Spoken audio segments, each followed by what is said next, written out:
Welcome to Creepypasta Tapes. My name is Alex, and this is my very first entry. If you're here, it means you're ready to step into the dark, a place where strange stories gather like dust in forgotten corners, a place for the tales we whisper, but never want to believe are true. This channel is a home for the eerie, the unexplained, and the unforgettable. Each week I'll open the vault and pull out a story that chills, one that sticks with you long after the screen goes dark.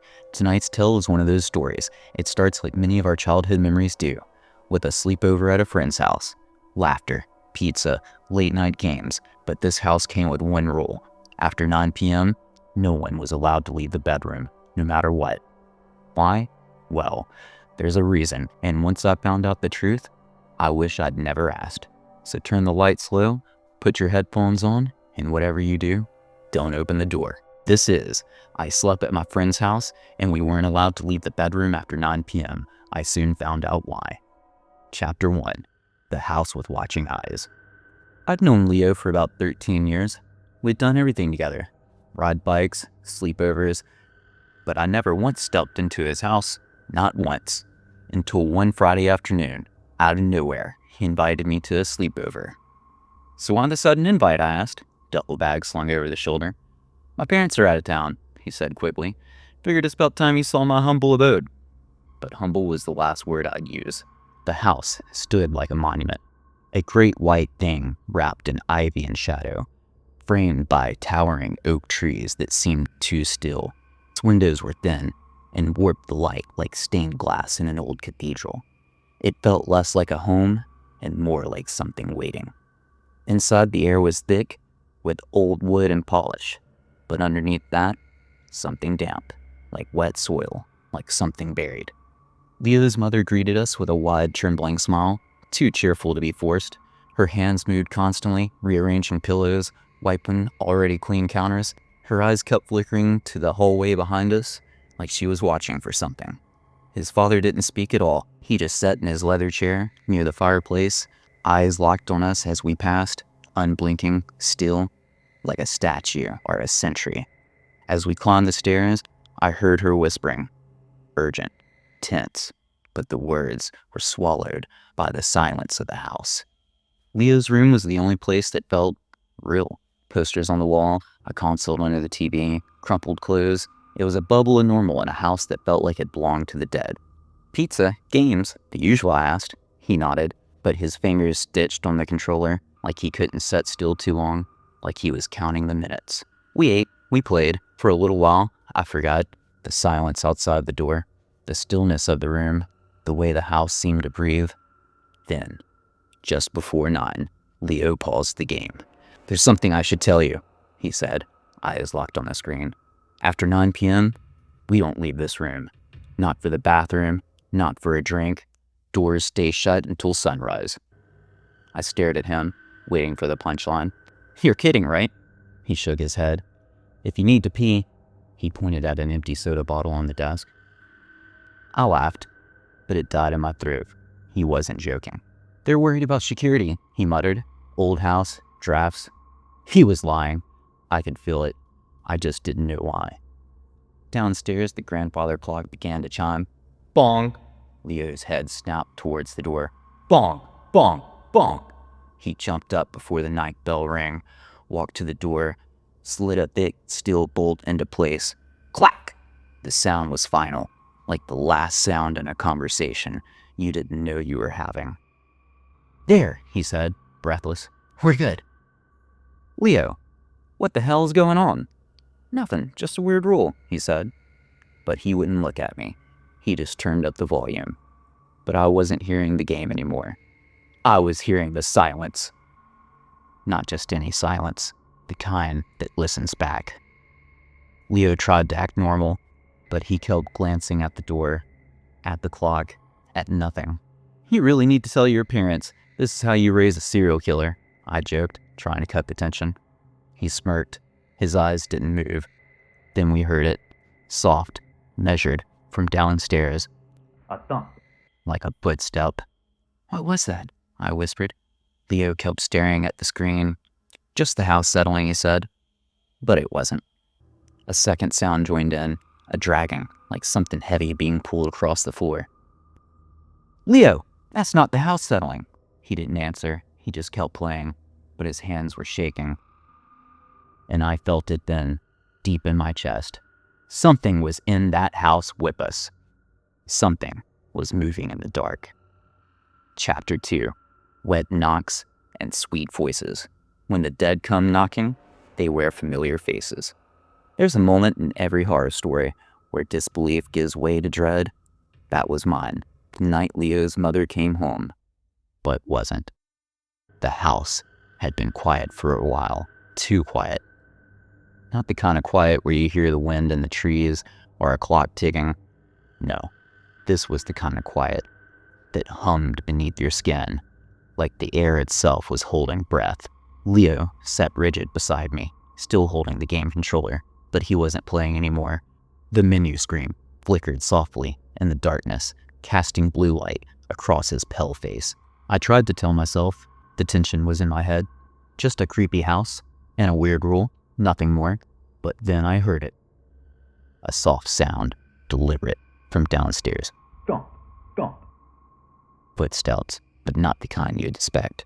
Too slow, too heavy, like something walking with weight or dragging something behind them. I looked at Leo. His eyes were fixed forward, unblinking. "Leo," I whispered, "did you hear that?" He swallowed. His fingers moved slightly, as if tightened around an invisible cord. "Ignore it," he said. "Just play something. Turn the volume up." But I didn't move. I couldn't, because the footsteps had stopped, and in their place came a new sound, a soft scrape against the wood floor, long and slow, as if something heavy was being dragged across the hallway just outside. It made my stomach turn. "That's not the house settling, Leo." He flinched. "Don't talk like that. Don't acknowledge it. It goes away if you don't." That's when I heard the voice. At first, I thought I'd imagined it. "Leo, honey." It was gentle, sweet, a mother's voice, the kind that belonged in warm kitchens and bedtime lullabies. I looked at Leo. His face went still, all the blood drained from it. "Leo, is that you?" He shook his head, and I felt something cold bloom in my chest. "Leo, sweetheart, your father and I came home early," the voice continued, a smile woven through every syllable. "I brought you boys some warm cookies." It was outside our door, right outside. I stepped back, away from it, from the sound, from the impossibly calm voice pressing through the wood like it belonged there. "Open the door," it said. "They're getting cold." But something was wrong. Too perfect, too smooth, like someone playing a role they'd only heard, not lived. I turned towards Leo again. He hadn't moved. He just stared at the door like it might sprout teeth. "Leo, it's your mom," I whispered. He turned to me, and the look in his eyes was pure panic. He shook his head, mouthing the word, "No." "Don't be silly, sweetie. We're inside," the voice said, now tinged with cheer. "Just open the door. I just baked your favorite, chocolate chip." A pause, then a wet thump against the door, like raw meat slapping wood. My throat closed. "Leo, Limp," it said. "Are you boys all right in there? You're being awfully quiet." My heart was pounding now. Every instinct told me to move, to run, but there was nowhere to go, nowhere safe. The doorknob rattled, once, twice, then violently, shaking hard against the bolt. "Boys, this isn't funny." The sweetness was gone, replaced with something jagged. "Open the door!" Then came the voice again, only now it was different. Broken, wrong. I know you're in there. The words oozed through the wood like oil, the kind of voice that slips behind your ear and drips down your spine. A low, keying whine began to rise, like the wind howling through a keyhole in the world. And from beneath the door, a thick, black liquid began to spread across the floor. It moved slowly, relentlessly, like molasses made from grave soil, and the smell, rot, earth, decay, the scent of something long buried, now awake. Leo broke then. He crawled to the bed, pulled the blankets over him, and vanished beneath them, a shivering lump, barely breathing. I stood alone in the dim glow of the TV, my back pressed to the far wall. I should have looked away. I should have followed Leo into the dark and shut my eyes, but curiosity, foolishness, terrible curiosity dragged me forward. I stepped slowly towards the door. The door cracked beneath me. Liam, no!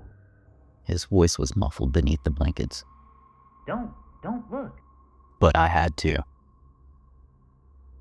I knelt, the reek of death thick in my nose. I lowered my face to the keyhole, cold brass pressing against my skin.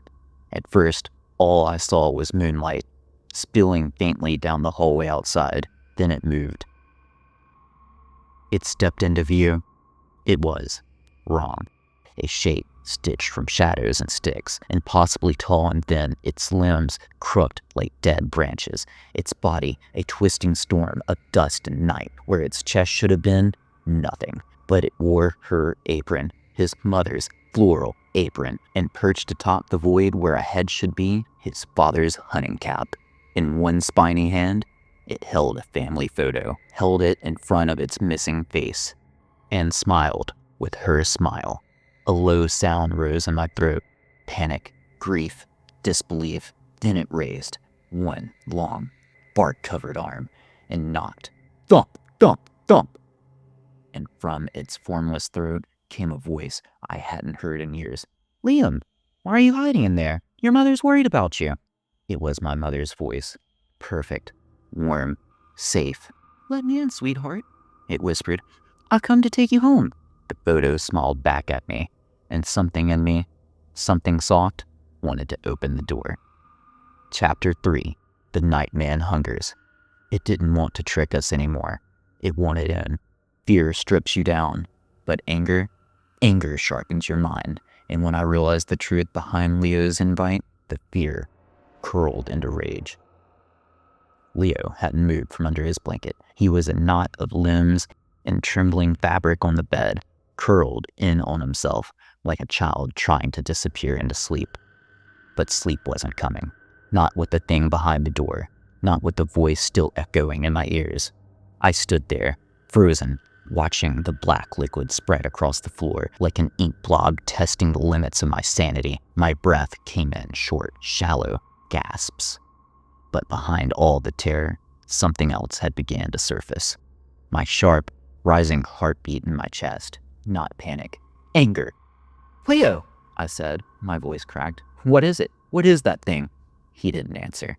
You knew something was going to happen. Still nothing. The blankets shifted slightly as he curled tighter into himself, but he wouldn't meet my eyes. You invited me here, I whispered.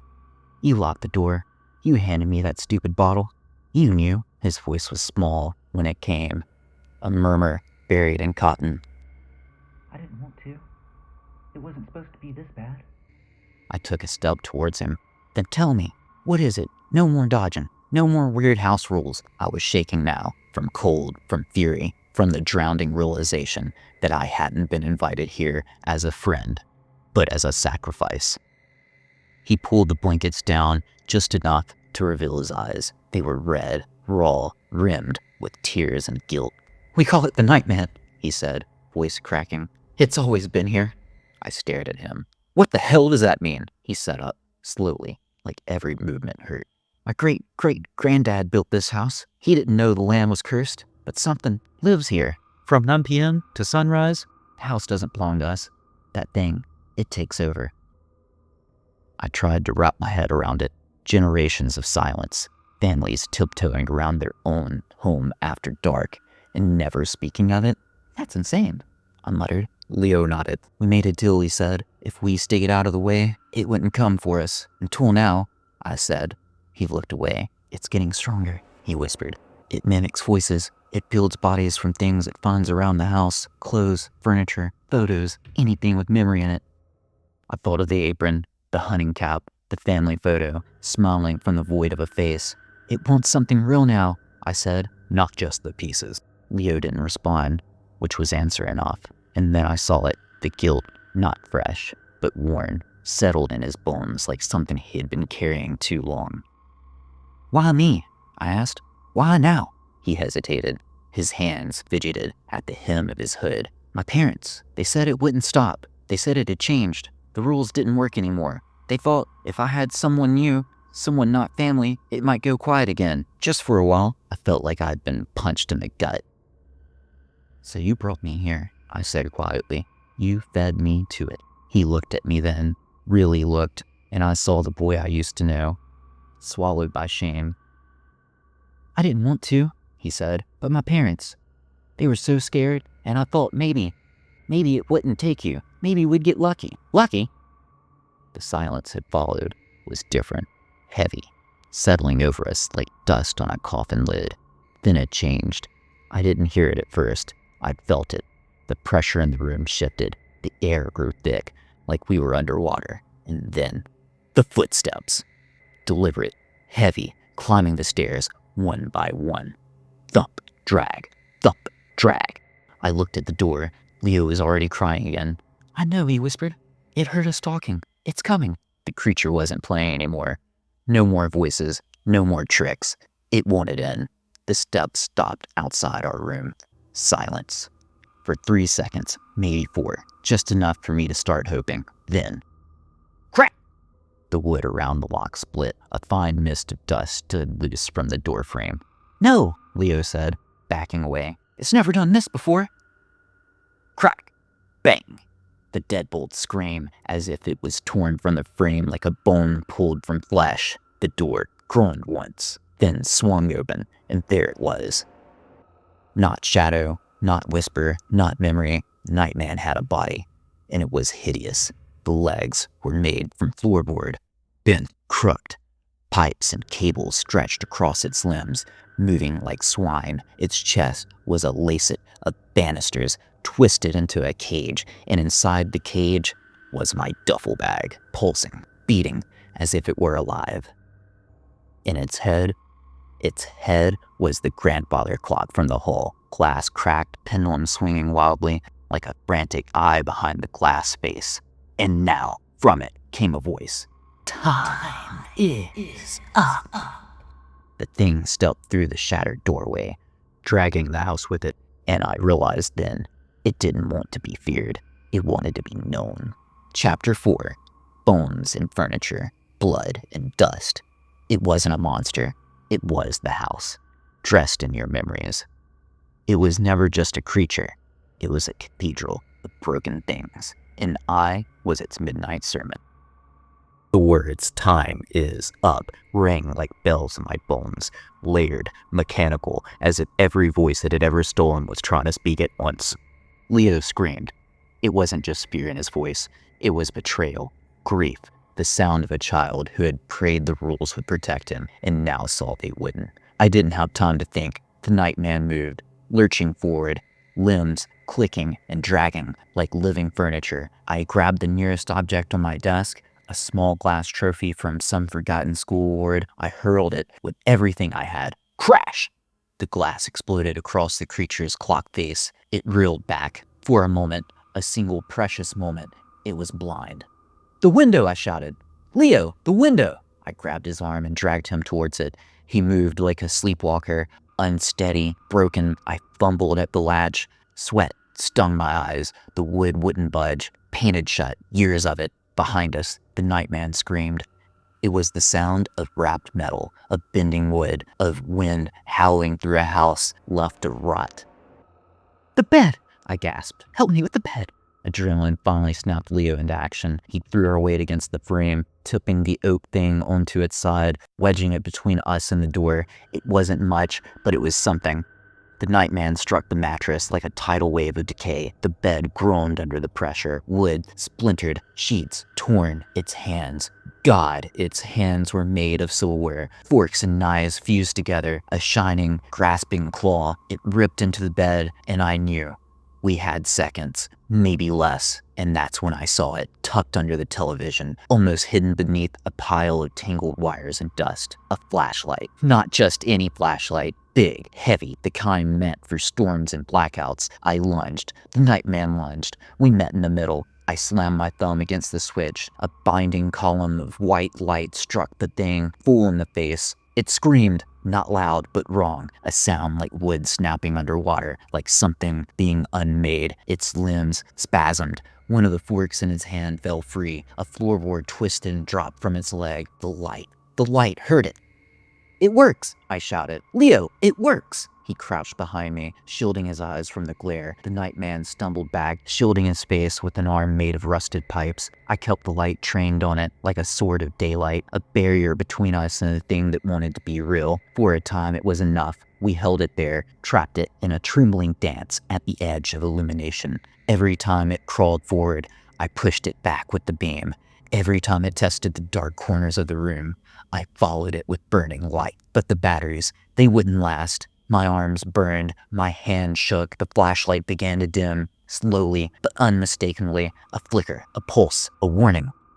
Leo clenched my sleeve. "How long do we have?" he whispered. I didn't answer, because I didn't know, and lying would cost us more than the truth. The nightman knew. He stopped moving. It waited, lurking, just beyond the edge of the beam. It didn't need to rush. It just needed to last longer than the light. "It's the sun," Leo murmured. "It can't survive the sunlight." I turned to the window, still black, not even a hint of gray. "It's hours away," I said. He nodded slowly, eyes fixed on the creature, pacing in the shadows. "Then we have to hold out." We waited in the ruin of the room, among broken furniture and shredded sheets and the stink of grape dust and metal. The flashlight flickered again. The nightman stepped closer. It raised the light. It stopped. This was the rhythm of our nightmare. Move, light, freeze, wait, again and again. The silence was alive, broken only by my ragged breathing and the quiet ticking from outside the creature's clock face. Not loud, but consistent. A countdown we didn't understand. Then it happened. A sputter. The light flattered, and the nightman moved. It stepped into the dying light, arms outstretched. The pendulum behind its cracked glass base swung wildly, and the flashlight in my hand dimmed the yellow. The sun was still hours away. Chapter 5. Light against the dark. The flashlight dimmed, and the nightman knew. All we had was a flickering light and the kind of faith only terror brings. But sometimes dawn really does save you. The flashlight sputtered again, a faint, hollow cough from its dying battery. The beam narrowed, yellowed, trembled in my shaking hand, and across the room, the nightman moved. It didn't lunge, not yet, but its body twitched in anticipation. Wooden limbs cracking, metal joints twitching like muscles stretching before the final blow. The pendulum inside its shattered clock face swung faster now, wild and uneven, like a heartbeat pushed to the edge. Leo whispered behind me. I adjusted my stance, shifting the light a little higher. It was barely holding the thing back now, just a fading circle of weak warmth. "It's dying," I said quietly, not even sure I had the strength to whisper. "The light, it's dying. Just a little longer," Leo murmured, eyes locked on the window. "Just a little longer."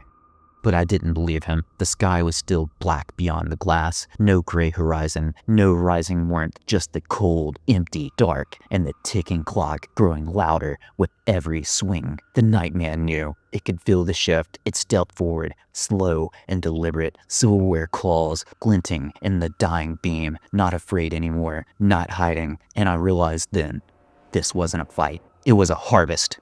A ritual, and I was the offering. I tried to keep the beam steady, but my arm was numb, my shoulder ached, the batteries groaned one last time, and the light flickered.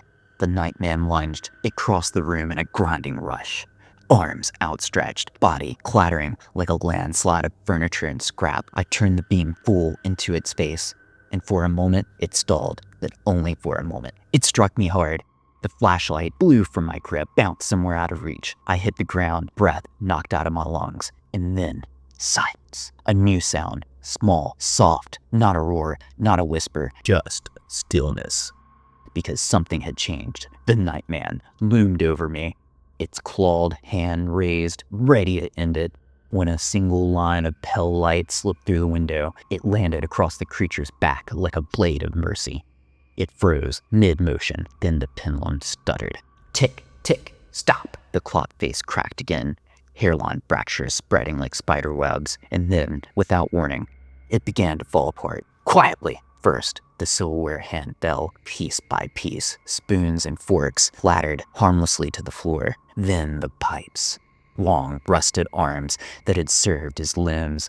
unfastened from its frame like metallic sighs. The banister ribs groaned and collapsed inward, spilling my duffel bag onto the wooden floor like a discarded organ. Its legs, chair legs, and rotted planks buckled, and finally, the grandfather clock cracked open. The pendulum dropped, the glass face shattered, and the frame turned to dust. What was left wasn't a monster, just pieces, a pile of forgotten things, and the smell of earth, dust, and rot faded. I lay there, shaking, eyes wide open, watching the sun spill through the window. It wasn't even bright yet, just the barest suggestion of morning, enough to undo the thing we couldn't fight. Leo sobbed behind me, a raw, gasping sound, the kind that didn't know whether it belonged to grief or relief. We were alive. Somehow we made it. And then we heard footsteps in the hall, but not the Nightman's. These were lighter, measured, normal. The door cracked. Leo's parents stepped into the room. They looked around at the shattered bed frame, the heap of broken parts, the dust, the glass, the bloodless tear still hanging in the air, and said nothing, not even a gasp. No joy, no tears, no questions. They simply looked at me, and I saw it instantly. No relief, no gratitude. Disappointment. They had expected me to be gone, consumed, a necessary loss in their endless war against the dark, but I had survived. I was the one that got away, and they hated me for it. I saw in their eyes, this wasn't over. The Nightman would come again, and next time, it would be hungry. Chapter 6. The One Who Got Away. You don't escape a place like that. You survive it, and carried it with you. Some monsters die with the sunrise, others just go quiet, waiting for nightfall. But the ones who survive, they live inside you. The room was wrecked. Sunlight spilled through the broken blinds in lazy streaks, cutting across dust, hanging thick in the air. The remnants of the Nightman lay scattered in the glow. A tangle of ruined furniture, metal parts, bits of cloth, and the hollowed-out cage where my bag had once pulsed like a heart. There was no blood, no obvious violence, but something had been broken here. In the walls, in the floorboard, in us, maybe even in the house itself. Leo sat at the floor, knees hugged to his chest, his face buried in trembling arms. He didn't speak. He didn't look at me. I didn't blame him. There were no words for what had passed between us, what he had done, what he tried to do.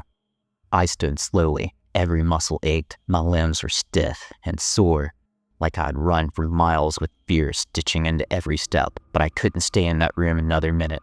I crossed to the door. It hung crooked on its hinges, half shattered from where the Nightman had forced its way in, and beyond it, the hallway looked normal, still, like nothing had happened. Leo's parents were waiting at the top of the stairs. They didn't move, they didn't speak, they just watched me. Their faces were unreadable, but their eyes said everything. Disappointment, bitterness, a silent blame heavy enough to bend the air between us. I walked past them, not a word exchanged. The stairs cracked beneath me. The floor groaned. Even the air seemed to hold its breath. No one followed. No one said goodbye.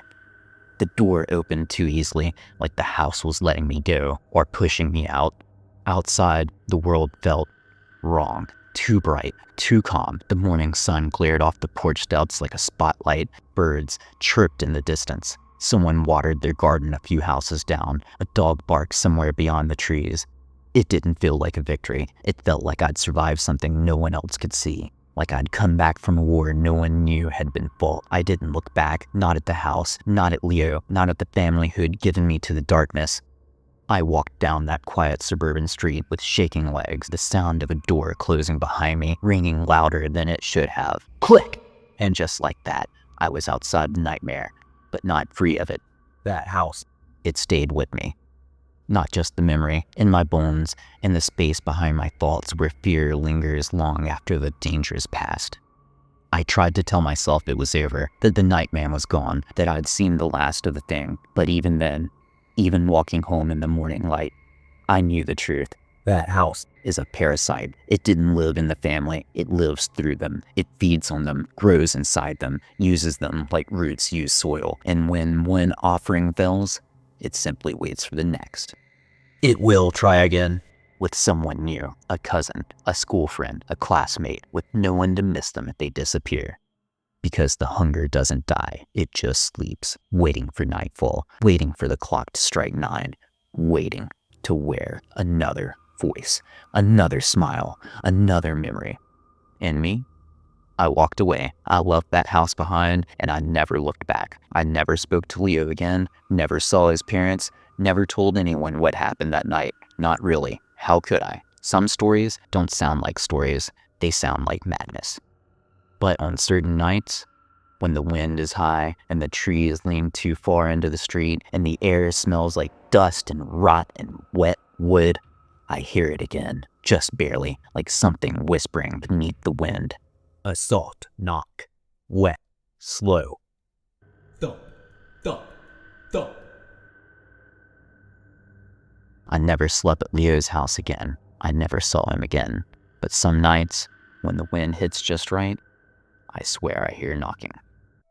If you're still listening, then you heard the knock too. Like, subscribe, and come back next Monday before the sun goes down. Thank you all for watching and spending some time here with Creepypasta Tapes. This is just the beginning. I'll be releasing new, full-length episodes like this one every Monday, perfect for your late-night listening. You can also check out the description below for my full weekly release schedule. There's plenty more coming, short stories, mini scares, and deep dives into the shadows. If you enjoyed tonight's story, make sure to like, subscribe, and share the vault with someone who enjoys a good chill before bedtime. Until next time, stay curious, stay cautious, and whatever you do, don't open the door after dark.